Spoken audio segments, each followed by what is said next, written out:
Fait d'accord, je trouve que c'est la foire en fait à la mauvaise foi ces derniers temps. Je trouve que c'est pathétique. Je trouve que c'est pathétique d'utiliser cette guerre et effectivement d'instrumentaliser pour encore une fois diaboliser le Rassemblement national comme vous le faites depuis des années. Sauf que depuis des années, il est au second tour. Au bout d'un moment, il faudra bien l'accepter parce que les Français sont en colère. Et je trouve que cette marche de l'antisémitisme, ça veut surtout dire la marche pour la paix.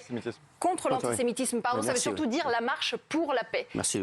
Et je pense, qui êtes-vous pour dire un tel ou un tel n'a pas le droit de venir? C'est une cohésion nationale avec tous les partis de France. Moi, je ne suis pas le Rassemblement national fait partie légitime et partie intégrante de ce qui est proposé aujourd'hui en France et ce depuis des années. En fait, donc, qui êtes-vous pour dire ceux qui ne viennent pas? Est-ce que vous êtes portier de la boîte ou c'est quoi? Je dis simplement aujourd'hui au Rassemblement national de dire les choses plus clairement, à la fois sur son histoire, sur son passé et sur son présent. Et comme je le rappelais, des candidats à chaque élection sont exclus pour avoir tenu des propos antisémites.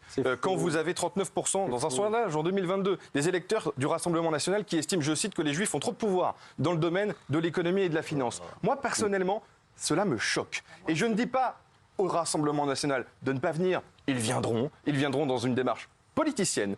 Ils ont répondu à l'appel de Yael Braun-Pivet et de Gérard Larcher au bout d'une minute sur les réseaux sociaux pour dire nous serons présents. Preuve que cela les arrange bien, surtout quelques jours après la bourde et l'erreur monumentale qu'a commise Jordan Bardella en ne parvenant pas à condamner les propos antisémites de Jean-Marie Le Pen. Donc vous faites de la politique, je ne vous interdis pas de venir. Vous en faites aussi, monsieur. Bien sûr, c'est mon métier. Je dis simplement qu'il ne... Alors, on va voir tous ces gens qui votent pour le Rassemblement national, pardon, depuis des années, est-ce que ce sont des ignares, est-ce que ce sont des antisémites? C'est ça la question que je vais poser. Parce que vous décrédibilisez toutes les personnes qui, depuis des années, mettent le petit bulletin dans l'urne. Bien sûr que si.